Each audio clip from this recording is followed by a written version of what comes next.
Good morning, everyone. How are you all doing? Good. Good, thanks, Vijay. Yeah, perfect. So we are here today for our beloved student, Liz McQuain's thesis defense. So the format is I will introduce Liz and give a brief, very brief introduction of Liz McQuain. She is defending her thesis today. And the format is she will also do a presentation, about 30 minutes of her research project and how it went. And followed by a brief amount of question and answer period. And then all the audience members will step out of the meeting, and then it's just the committee members, which includes me, Dr. Barbara Beckingham, Dr. Susan Lovelace, and Dr. Amy Scaroni. All our committee members will stay in the meeting with Liz. And then after our meeting is done, Liz will also step out, and then the committee will deliberate on the thesis and get back together with Liz.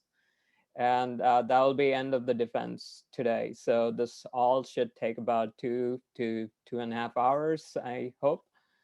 Under 2.5 hours. So no pressure, Liz. I hope Liz has got good breakfast and ready to go. So let me just briefly introduce Liz.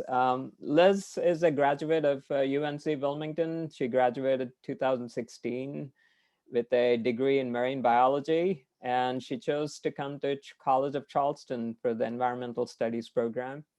And she was, her first class was, in fact, was one of my classes, was pollution class. That's where I met Liz, 2017.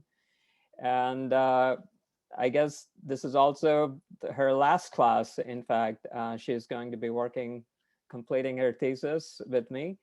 So it's a full circle. But in the meantime, Liz completed a lot of other interesting projects, including her graduate work at her graduate assistantship at the South Carolina Sea Grant Consortium. So Susan Lovelace has been working closely with Liz as well during this time. And she's completed a lot of other interesting projects, community-related projects with Sea Grant as well. I think most recently with real estate, something to do with real estate and the local Sea Grant, or I guess coastal issues related to the homes and so on. But without much further ado, I'll let Liz take over and continue her introduction to her project. Liz, are you ready? I am. And I will share my screen.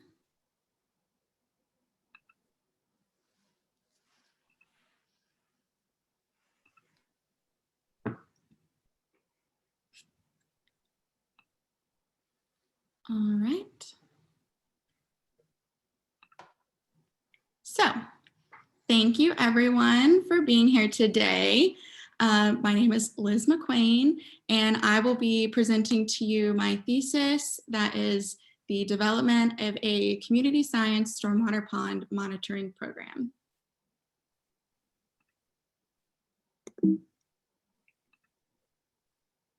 So this is just the outline of what I'm going to cover today. I'm not going to read through every section, but just for your reference to see how the flow of my presentation will go. So yeah, let's get started. And at the end, there will be questions, so you can hold those till we get to the end and I'll address those. So first, I'm going to present to you kind of the flow or the process of thought that kind of brought me to this project. Living in coastal South Carolina, as a lot of you guys do, we get an influx of new residents every year, averaging about 30 new people a day. And with new residents means new residential and commercial development. And new development causes increase in impervious surfaces, for example, roadways, parking lots, sidewalks, roofs, More impervious surfaces creates more issues with stormwater runoff. And that can result in either or in both high quantity or the volume of stormwater runoff and with lower quality of the water itself. And stormwater management is implemented either usually at the forefront to address these issues before they can become a real problem. But they can also be retrofitted if problems occur over time. And these usually are drains and pipes, and specifically for my presentation, stormwater ponds. And there's also such things as rain gardens, forebays, impervious pavers, just to name a few. And issues with stormwater ponds come up when they have been aging for a while, even with good maintenance, or with the neglect of maintenance of stormwater ponds, which can lead to poor functioning and lead to human and environmental health risks. So now to kind of break down this flow as the background information, stormwater runoff is a non-point source pollution that is a conduit of pollutants, and it collects as it flows over impervious surfaces, often made up of asphalt and concrete. And a lot of these pollutants include oil and gas leaked from cars, heavy metals, rubber from tire wear particles, nutrients from fertilizer, pesticides, bacteria from animal waste, either wildlife or dogs, that's not picked up, and other various chemicals. Stormwater management aims to divert stormwater from roadways and residential areas as quickly as possible. This is traditionally done through drains and pipes, as you often see along the roadways and walking on sidewalks, and they serve to handle water quantity, moving it out of the way so it's not standing, it's not causing flooding issues.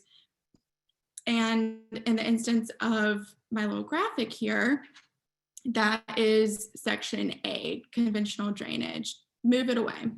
And these are often discharged into our downstream water systems. And in South Carolina, that includes tidal creeks, streams, rivers, and estuaries. And untreated stormwater threatens the health of those waterways that residents and tourists alike use, either for seafood harvesting, for sustenance, recreation, or commercially, swimming, kayaking, paddleboarding, and overall just enjoying those water systems. And they present human health risks with the continued dumping of untreated stormwater runoff. So sections B and C show that they're recharge where runoff is captured and treated before it re-enters either the groundwater system or downstream waterways. And that includes water quality into the stormwater management. And stormwater ponds are an example of the B section. Runoff is directed towards the pond, usually through pipes, but it can also go over the embankment. And that is where the runoff is captured and recharged before it enters into our waterways. And some examples of section C that are addressing stormwater on a more localized level are rain gardens and rain barrels. So stormwater ponds are a widely used best management practice, or a BMP, that captures stormwater runoff. And they're designed to meet the standards set by South Carolina Department of Health and Environmental Control. And stormwater ponds work towards the betterment of water quantity and quality. They're required to account for at least the first inch of rainwater over a 24-hour period, or I believe it was the first half inch per 3 acres of impervious surface within the vicinity, according to the Best Management Practice Handbook put out by DHEC. And they're also designed to meet average removal capability for certain pollutants. Specifically, for example, for pathogens and bacteria, they are made to remove on average 45 to 75%, for metals 35 to 75%. And there are ranges set for total suspended solids, total nitrogen, zinc, copper, lead, and total phosphorus. Hydrologically, stormwater ponds receive water either over their embankments or through the designed pipes in that flow. And there, the input is able to mix with the permanent pool of water in the pond. And that is where a lot of the pollutant retention and remediation happens through biogeochemical processes. And then as the water sits, is able to mix and recharge, it is then gone out the outflow, oftentimes to downstream water systems. And then there's also an exchange with the groundwater system at the sediment level. And through those biogeochemical processes in the sediment and the water column, pollutants from stormwater are partially removed. And it's critical for residents to understand pond functions and how to identify if there's an issue, since the neighborhoods are the pond owners. They're in charge of taking care of them and making sure they're up to date on maintenance, and that they're functioning properly to meet these criteria. And as mentioned previously, just general aging of stormwater ponds or the neglect of taking care of them properly or as much as they need it. Stormwater ponds that are not functioning can lead to human and environmental health risks. Since the outflow of stormwater ponds discharges into downstream waterways, if they're not mixing properly, if the pollutants aren't being retained, and then running the risk of water with poorer water quality than normal being reintroduced into local waterways that are used by people in the area. This can cause high levels of bacteria to be introduced, and that poses a problem for people who want to swim and to recreate in these beautiful natural systems that we have. You can develop GI issues if you have an open sore. It can be infected, and no one wants that.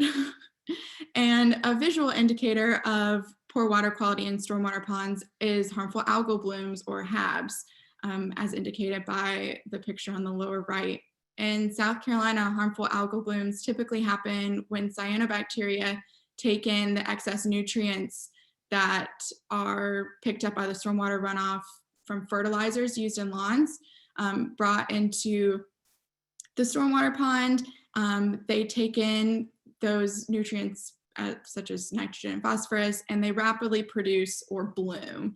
And as the algae dies, oxygen is consumed during the decomposition, leaving the water hypoxic. And some species of cyanobacteria produce toxins, which are lethal to fish and other organisms that interact in the water. That could be dogs, that could be humans. And since more people are interacting with ponds as they are advertised as an amenity in these neighborhoods, it's important to communicate these risks. And community science, which most people know of as citizen science, community science is more of a collective term, I would say, is a great avenue for this type of communication. It encourages collaboration between scientific professionals and volunteers in a way to increase scientific understanding and scope of research. And in this case, specifically to build a better understanding of the long-term stormwater pond water quality in coastal South Carolina. There's often a disconnect between scientific professionals and citizens mainly due to lack of avenues of direct communication. And community science promotes increasing science literacy, that exchange of knowledge, and establishes channels for up-to-date information to be dispersed. So that brings me to my main objective, which is to bring together and create a framework for a community science stormwater pond monitoring program. And within this framework would be a user manual to address the where and why and how to monitor stormwater ponds, surveys to gather information on the neighborhood's base knowledge, and to tailor and adapt their monitoring to best suit them and their needs. And then a recommendation for how I believe this program could function and look like in the future.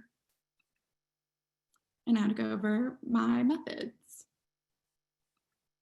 So this is not usual, but 2020 has been a year, as most of you know.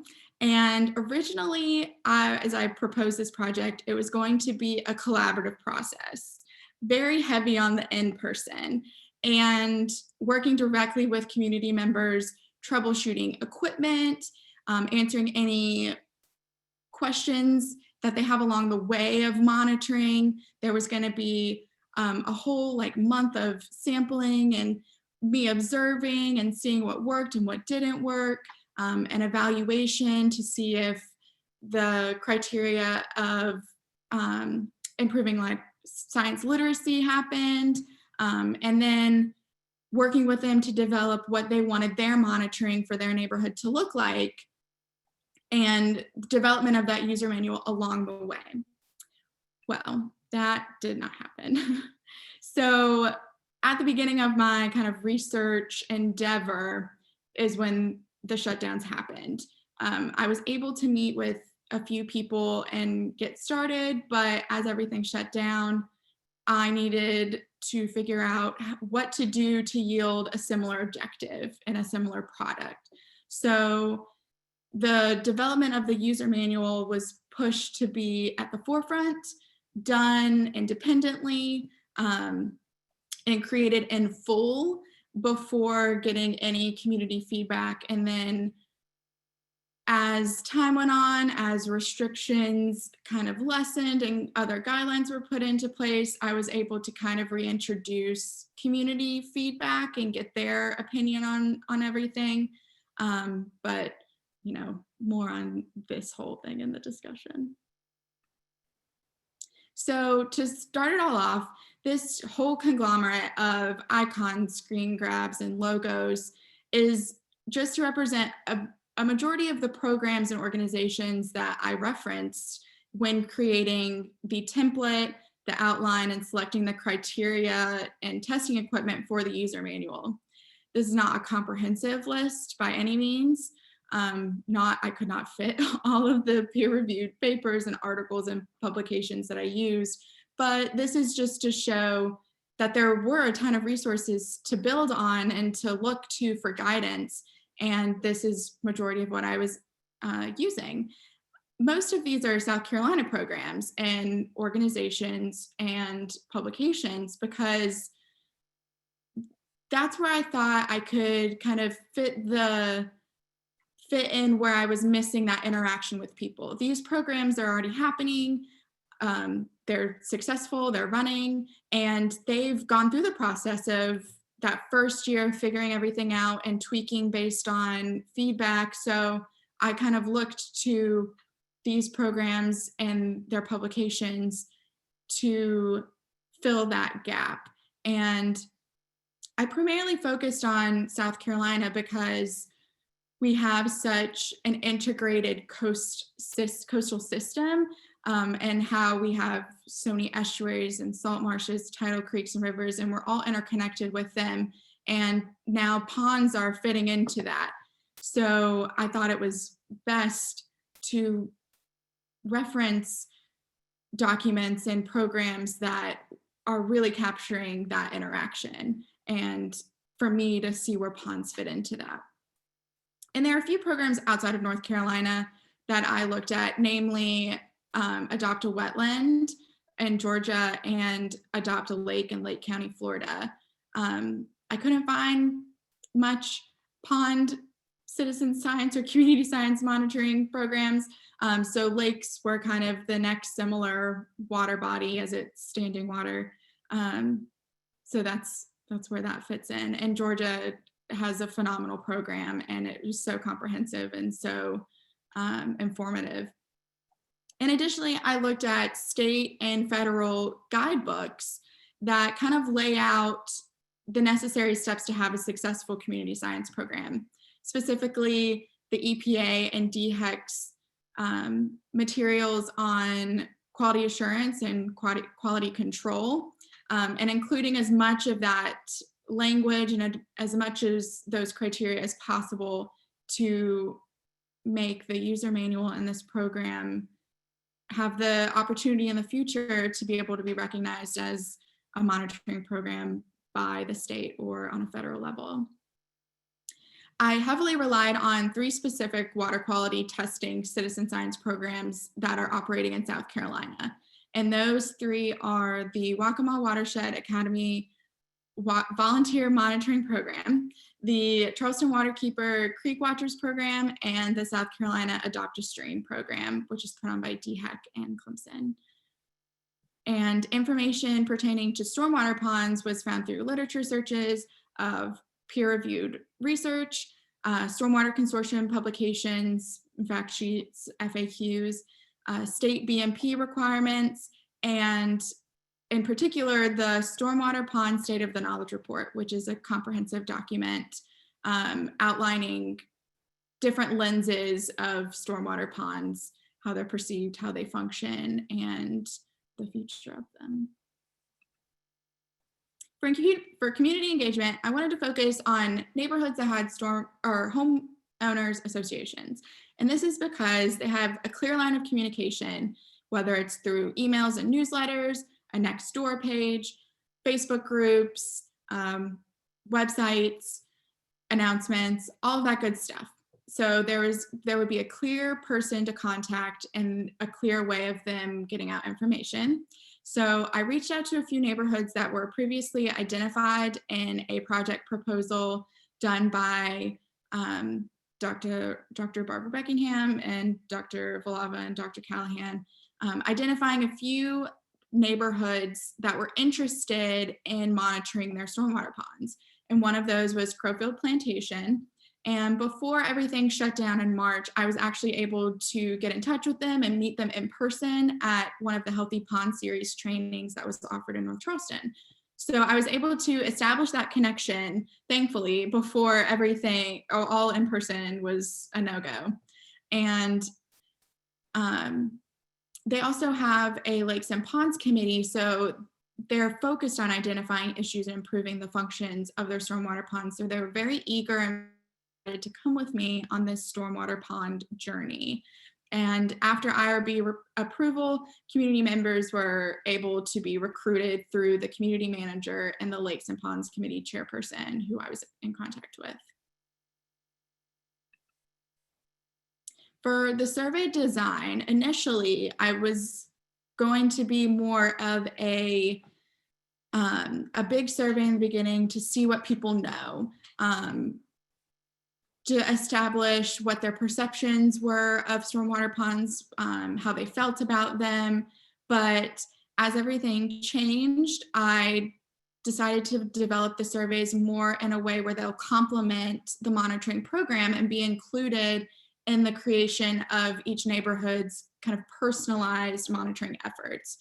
So they were more geared towards tailoring the engagement and the trainings initially to best meet the needs of the community and gather information still on their base knowledge, but more of their levels of concerns and what they know about water quality, how they get their information and where they get that from.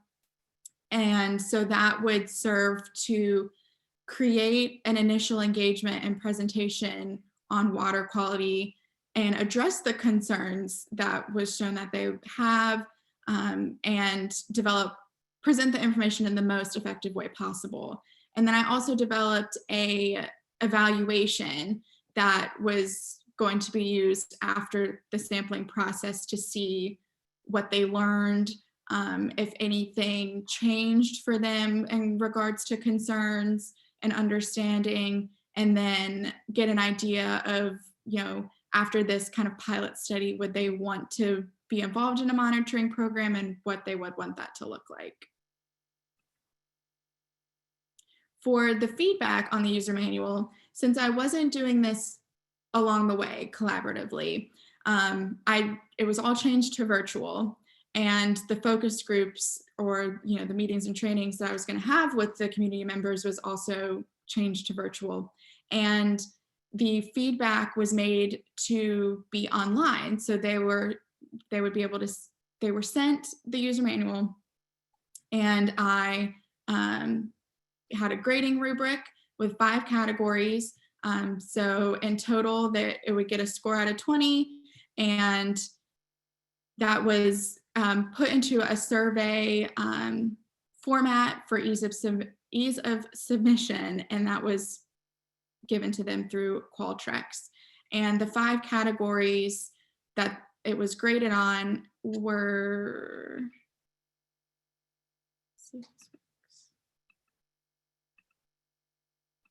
my animation's not working. Well, I'll read it to you. They were the organization of topics, the relevance of content, the clarity of the content, their ability to use the manual independently, and the use of visual aids. So my results. After reviewing different programs, fact sheets, materials, and research, I was able to create a 53-page document titled South Carolina Adopt a Pond, Stormwater Pond Monitoring Program, a user manual to guide South Carolina residents in the monitoring of their neighborhood stormwater ponds. It was divided into 8 chapters, starting off with background information on why, where, how, what they would be doing, why it's important, and establishing their baseline, what that looks like, and creating their own objectives, building off of the ones present in the manual. And from there, it goes on to water quality parameters, both qualitative and quantitative. So the physical chemistry parameters and observations to record. It details sampling protocol and recommended equipment, how to take care of them, how to calibrate them, where to order them, and any additional resources provided by the manufacturers, and any videos available on how to use them. Then details on data entry. There are data sheets that they can print out and take with them into the field, and details on the online platform for data management to set up where they will enter their information. There's sampling checklists for before and after sampling events. And then it goes into the interpretation of the results. So if they're seeing repeated measurements outside of their established baseline, what could that be attributed to, and kind of guide them in what their next steps could be without formally recommending any specific actions to be taken.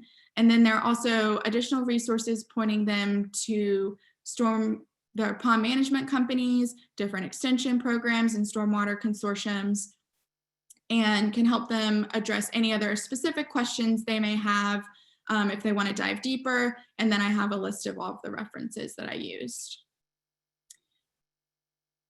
The specific water quality parameters that were chosen for the physical chemical parameters were pH, conductivity, salinity, temperature, turbidity, dissolved oxygen. And these were all parameters that were sampled by the water quality testing citizen science programs in South Carolina. And as I mentioned before, and they were important for understanding overall water quality. The qualitative parameters that were chosen are the presence or absence of vegetation and wildlife. So if there's any algae in the water, shoreline planting, if they see any alligators or wading birds, geese, or even dogs walking in the area. And the addition of water color, because if there are different, say if it's muddy brown, then that can mean you're having higher levels of sedimentation, and that can be indicative of additional problems. Any recent weather, if it's rained in the last couple days, if it's been consistently raining, or if it hasn't rained in a month. Any physical infrastructure, so where their input and output flows are, if there's a floating wetland, if there's a fountain, and then just any general observations that could give more context to the physical and chemical parameters that they're testing. Both of these quantitative and qualitative parameters give an overall context to water quality and can help point to issues that need to be addressed. Shown here are the selected equipment recommended for the user manual. When selecting each instrument, there were a few criteria taken into consideration. If they were used in other citizen or community science programs, the quality of the measurements taken, the cost of the instrument, and its usability, if it's user-friendly or not. So for turbidity, the Secchi disc was chosen because it's used in all three of the water quality citizen science programs that I was heavily referencing and looking over. And it's cost effective, it's pretty simple to use. Just watching a few videos, you get a good handle on it. And it seemed like a good option. So for dissolved oxygen, two instruments were chosen. The Lamont Dissolved Oxygen Water Quality Testing Kit is used by South Carolina Dr. Stream and Creek Watchers, both of which have DHEC approved quality assurance project plans.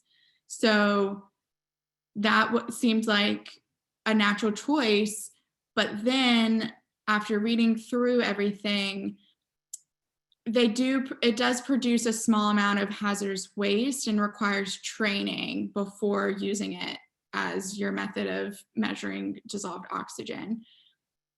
But despite this, I recommended it because when thinking about the people that are volunteering with Adopt a Stream and Creek Watchers, they might want to measure their stormwater ponds as well. So if they already have that training and that experience of using this Lamont testing kit, then they would be able to use that for monitoring their pond as well. There would have to be, proof that they know how to do that. I know with Creek Watchers, they have to have a re-up every year. So of the training to make sure they're doing everything correctly.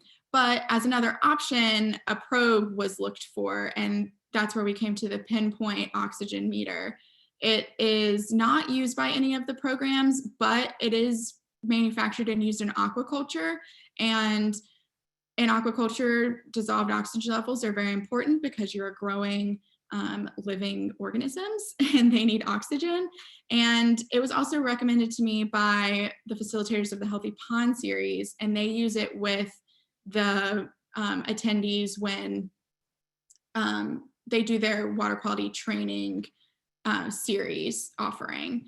And it's a little expensive, but in terms of oxygen probes that are going to give good readings, it's a pretty good price. And then lastly, for pH, conductivity, temperature, and salinity, the Thermoscientific Elite PCTS pocket tester was chosen.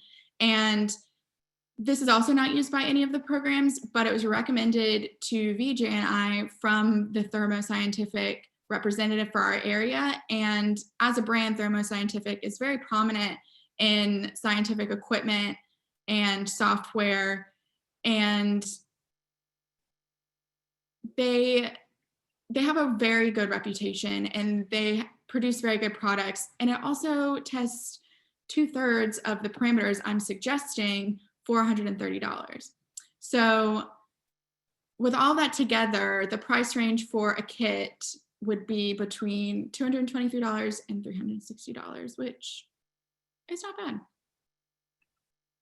So for the data reporting, a data sheet was created, as shown here, and a platform was chosen, and that platform was Anecdata, which is a free website that houses over 1,000 different citizen science programs, one of them including the beach cleanup program for the South Carolina Aquarium.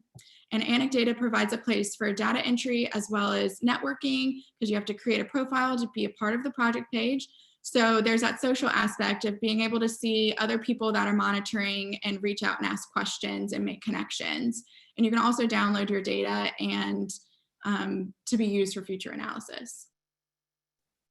The information captured from the surveys, for the general survey, it's the base knowledge, concerns of water quality, where and how their information is obtained, and their interactions with stormwater ponds. And this was designed to be deployed at the beginning of engagement for when you have that first interaction of presenting what it means to be monitoring your stormwater ponds and what they're all about. And that would be able to tailor that to the specific knowledge level and areas of concern for the neighborhood. And then the evaluation would be used after that initial engagement, just to see if any of their knowledge or understanding changed, if they want to participate in a sampling program and what that could look like, whether they want direct oversight, if they want to do it on their own, how much they want to sample, and the structure of their monitoring. For the user manual feedback in focus groups, which was originally supposed to be collaborative, those were over Zoom in the fall, and the feedback on the manual was also online submission. Because of everything being overwhelming, it was less emphasis on the Zoom focus groups. Those were more there in case someone wanted to talk more. Unfortunately, due to things that I'll cover in the discussion, there wasn't a whole lot of participation. I got 2 or 3 submissions of feedback on the manual, and just a few people to reach out to me to ask very general questions. But because of that low feedback, the main edits to the manual were given to me by my committee members. And on to the discussion. So the result of this whole thing is the Adopt Upon Community Science Stormwater Monitoring Program. And like the title Adopt Upon, I like that title Adopt Upon because it brings a sense of responsibility and not just requirement, because the neighborhoods do own the pond and they are supposed to keep them up. But adopting it gives a more familiarity to it, in my opinion. And the components of the program are made to be adaptable to the sampling group. So whether it's neighborhood with or without an HOA, it's a living program, and the documents can be updated and changed as new information and research is made available. It's sort of like a base layer. I thought of this metaphor yesterday and I wasn't going to use it, but I am, because we made decorated sugar cookies. But it's like the sugar cookie base, and everything else, the surveys and their interpretation of the data are the icing and the sprinkles, and it can be made to be unique to that neighborhood, and that gives them a sense of pride and a sense of attachment to it, because it's, at its core, it's the same, but it's unique to them. And they can use their information how they want to, and it's ultimately to inform their management. So it's important that they take that ownership and they're excited about testing their stormwater ponds and doing it correctly. And because it's a dynamic nature, the program can take on what it wants as the priorities and directions are set. And because of that kind of non-rigidity of it, the program leads itself nicely to a framework of a community of practice. And a community of practice is a network of people who share a common passion or concern for something they do, and they learn how to do it better as they interact regularly. And as I was thinking of this program and how it could move forward and be successful, it made the most sense that it would work in this frame of a community of practice where you have three pillars: the domain, the practice, and the community. The domain being the area of concern, which in this case is stormwater pond water quality. The community is who is concerned and working together, and that would be stormwater professionals and coastal South Carolina residents. And the practice would be monitoring the stormwater pond water quality to increase base knowledge and to inform management. And altogether, these meet in the middle to serve the greater and bigger idea of the sustainability of the water system, because stormwater ponds are becoming increasingly integrated in our coastal watershed, and our coastal waterways are depending on their location. They can be tidally influenced, and they can be greatly impacted with potential flooding, serving as the catch for that stormwater runoff and retention, and sometimes even treat those pollutants.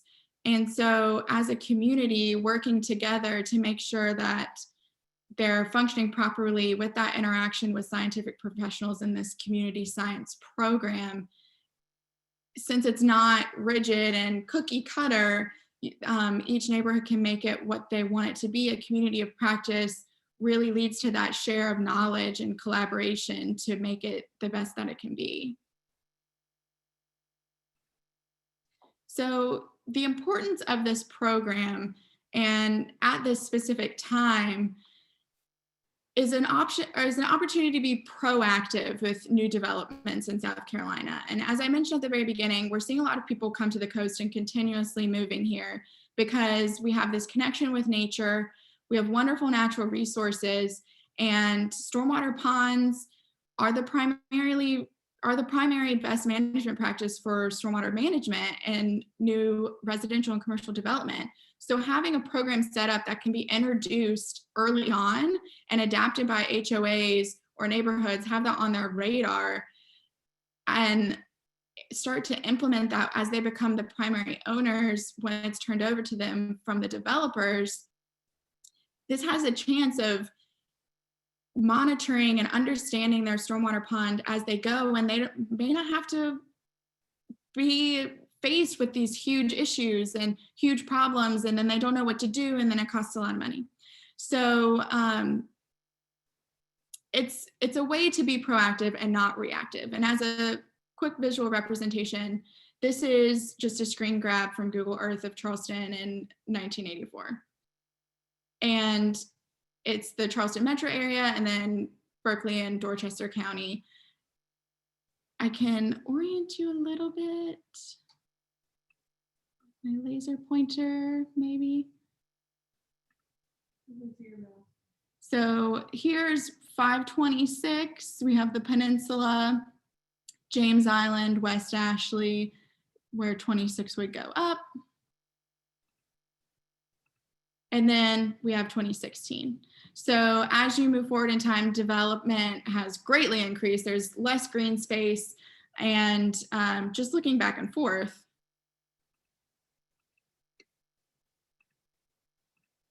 you can see where that development has mainly gone in. And here's my laser pointer.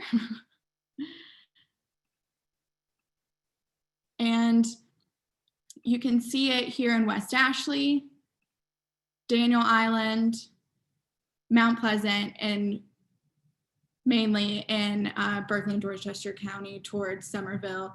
And development's continuing to happen. I mean, this is just 2016, and we have now a Vulava manufacturing plant. There's going to be a Walmart distribution center, these huge commercial industries coming to this area, which is bringing with them lots of jobs and new residents. And with the new residents, you have to have commercial development of grocery stores, shopping centers, restaurants, gyms, and other businesses. And that brings with it more pavement, concrete sidewalks, roofs, more construction, and having a program already on their radar that can be implemented from the beginning can help prevent additional issues with compounding effects of climate change and sea level rise and extreme weather events. So some of the complications with COVID, a lot of you guys know, everything shut down. So that took away a lot of the in-person face-to-face contact. And there was also a shift in priority. There's a global health pandemic. Crazy. What's going on? We don't know what's going on. There's new information all the time. So stormwater ponds as a priority kind of went down the ladder, which I don't blame them. I couldn't let it go down the ladder for me, but people were worried about work, transitioning to working from home. If they have kids, what's school going to look like? Are their family members safe? Everyday life was changed.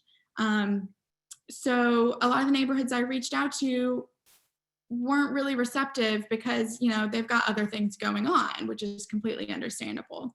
And then also this phenomenon of Zoom fatigue, which I know I've experienced myself, but it's the notion that with everything moving online, from classes, work, social engagements, happy hours, meetings, birthday parties, Thanksgiving, Christmas, my thesis defense, being on a screen and having that be your source of connection is exhausting.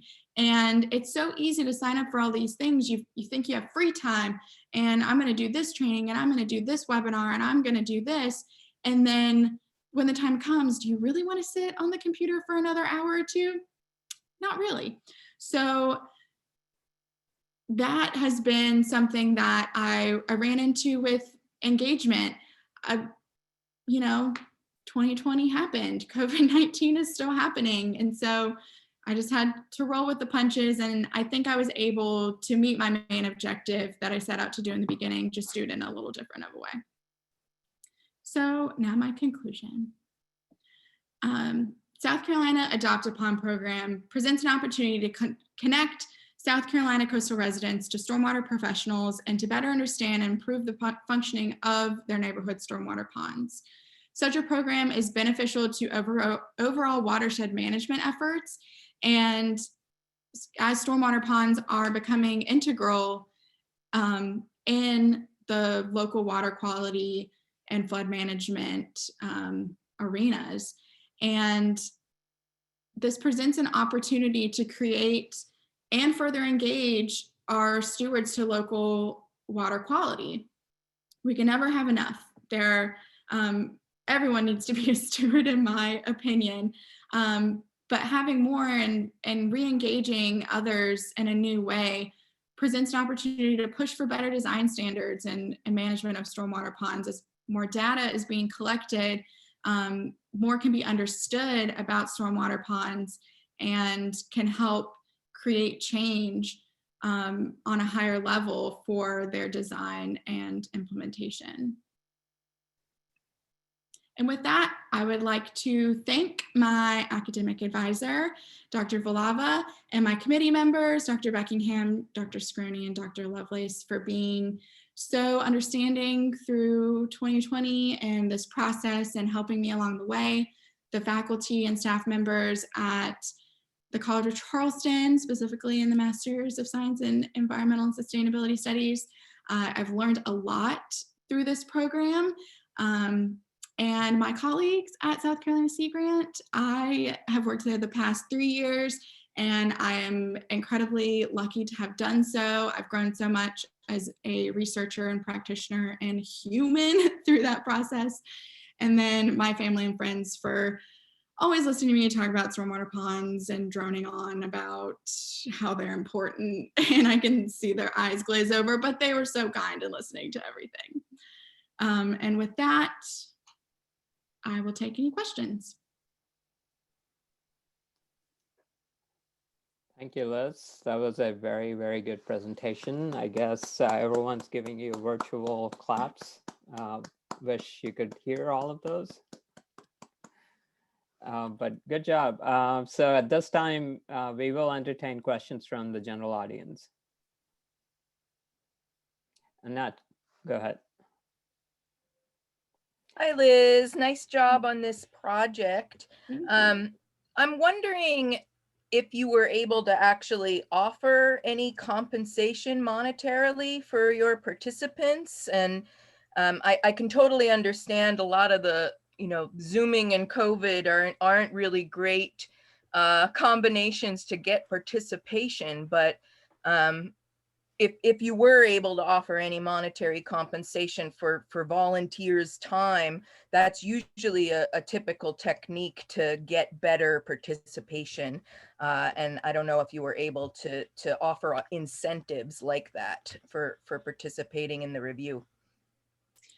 I didn't think of it when I was creating the project plan initially.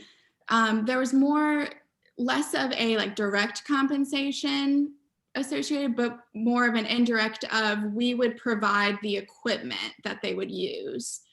So they wouldn't have to buy the pH monitor, the dissolved oxygen meter, and spend the money in that way. I mean, it doesn't hurt. I don't think it would have hurt at all.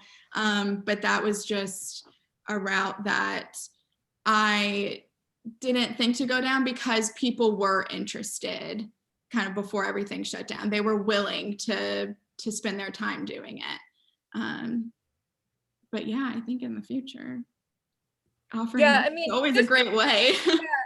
Think into the future, you know, I mean, it's really hard for any citizen science program to exclusively rely on volunteerism, and just in terms of, you know, thinking about the politics of labor in science practice, it's kind of important, you know, to think about monetary compensations for people's time and not just the stuff to do the science. That's just, you know, advice going forward. I think that happens even despite COVID or any of these other kinds of issues. So so keep that in mind as you move forward into your career, into community engagement, and you're gonna do great going forward from here. So thanks for this work. Thank you.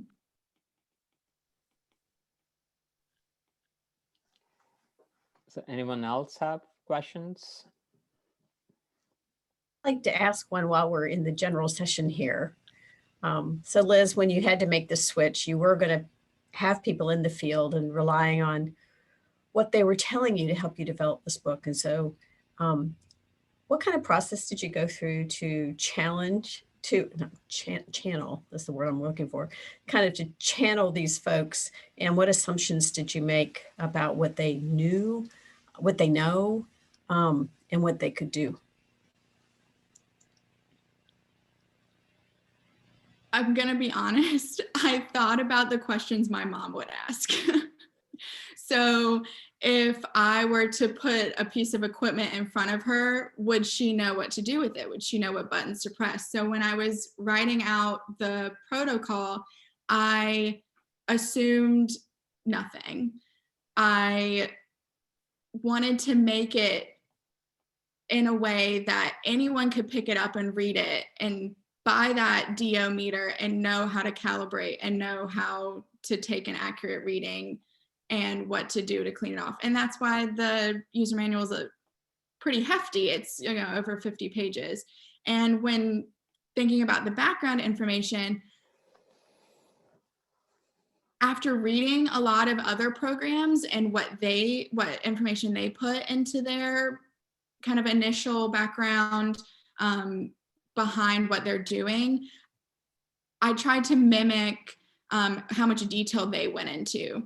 So trying not to use any jargon or anything that, you know, I use in my everyday lexicon concerning stormwater ponds, trying to catch that as much as possible, but, you know, that's not always, I can't always do that. So then relying on you guys to read through to make sure that I'm not using too much of jargon. And then also reading through different publications and different other citizen science programs and FAQs and seeing what questions are introduced in there and what areas they put more emphasis on and add more detail on in like a little pop-up or like a little side note, and not making it dry, essentially. So I went in assuming nothing because I didn't have that opportunity to interact and see what people had questions on. So I tried to make it as detailed as possible without being confusing or over detailed.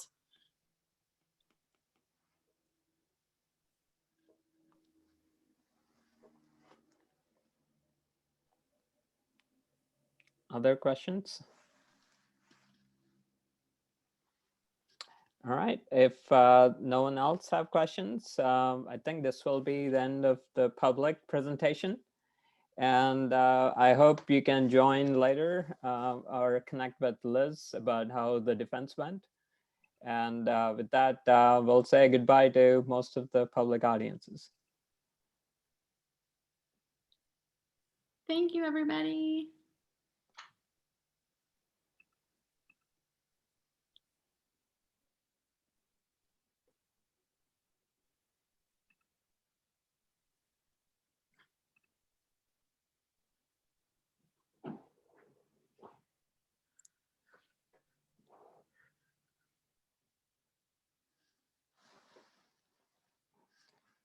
Lucy, should we put the rest of them in waiting room or? I'm just removing them. Okay.